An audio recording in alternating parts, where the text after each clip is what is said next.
नमः शिवाय।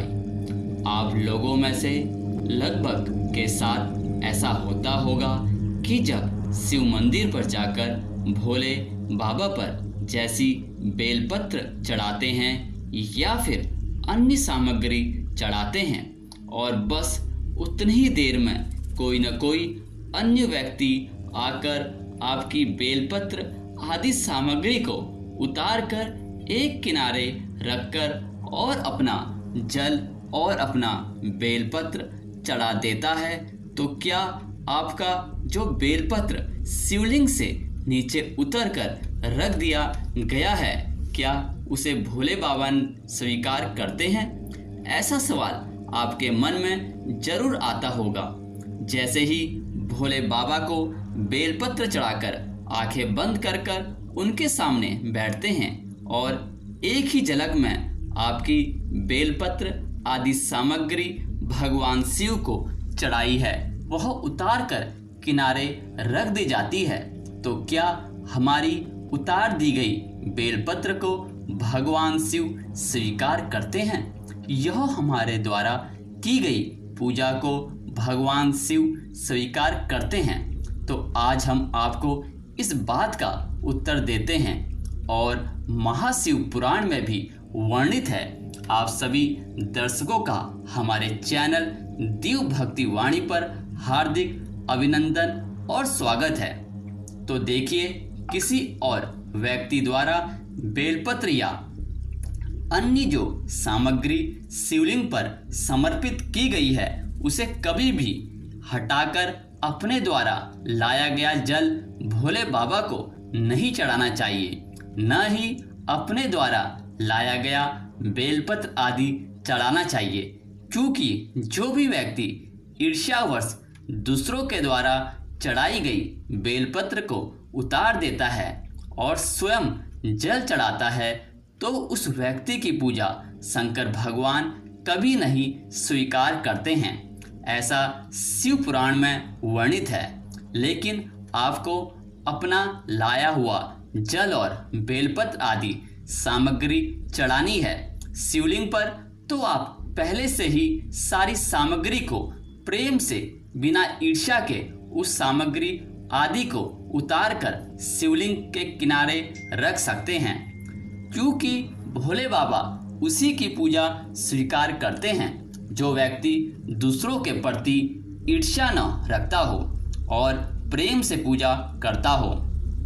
दूसरी बात यह कि यदि कोई व्यक्ति अपने द्वारा चढ़ाए गए बेलपत्र आदि सामग्री को तुरंत प्रेम से भी उतार कर रख देता है, तो क्या आपके बेलपत्र को भगवान शिव स्वीकार करते हैं? तो उसके बारे में जानने के लिए शिव पुराण में वर्णित एक कथा सुनिए।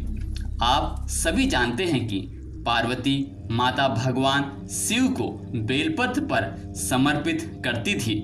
पुष्पांजलि, धतूरा आदि सामग्री जो शिव बाबा को पसंद थी वह समर्पित करती थी और माता पार्वती की सखिया वह शिवलिंग पर चढ़ाती सामग्री को तुरंत उठाकर ले जाती थी। इसे माता पार्वती बहुत दुखी हो जाती थी। तो यह बात पार्वती माता ने शंकर भगवान से पूछी, प्रभु, मैं जैसे ही आपकी पूजा करती हूँ, बेलपत्र आदि सामग्री चढ़ाती हूँ, वैसे ही हमारी सहेलियाँ आप द्वारा चढ़ाई गई सभी सामग्रियों को उठाकर ले जाती है। मैं इनका क्या करूँ? क्या आप मेरी पूजा स्वीकार करते हैं? फिर महादेव जी कहते हैं, पार्वती, जिस समय तुम बेलपत्र लेकर मेरे सामने बैठती हो या बेलपत्र जब तोड़ने जाती हो या तोड़कर लाती हो, उस समय पर वह बेलपत्र मुझ पर चढ़ जाता है। मैं तभी स्वीकार कर लेता हूँ। फिर उसके बाद तुम मुझे चढ़ाओ या न चढ़ाओ। दोस्तों, तो जिन लोगों का कहना है कि जैसे ही बेलपत्र शिवलिंग पर चढ़ाते हैं वैसे ही कोई दूसरा आकर आपके बेलपत्र को उतार कर अपने बेलपत्र चढ़ा देता है, तो हम यही सोचते हैं क्या भगवान ने हमारे बेलपत्र को स्वीकार किया होगा या नहीं।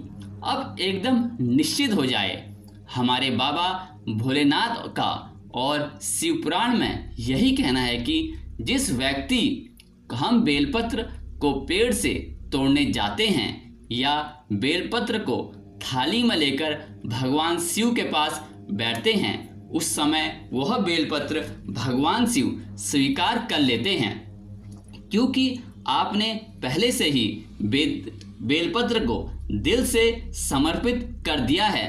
उसे भोले बाबा तुरंत स्वीकार भी कर लेते हैं और आपकी पूजा सफल भी कर देते हैं। तो दोस्तों, अगर आपको यह जानकारी पूरी तरीके से समझ में आई तो कृपया वीडियो को लाइक, शेयर, सब्सक्राइब करें और कमेंट में ओम नमः शिवाय लिखना ना भूलें। ओम जय जय महादेव।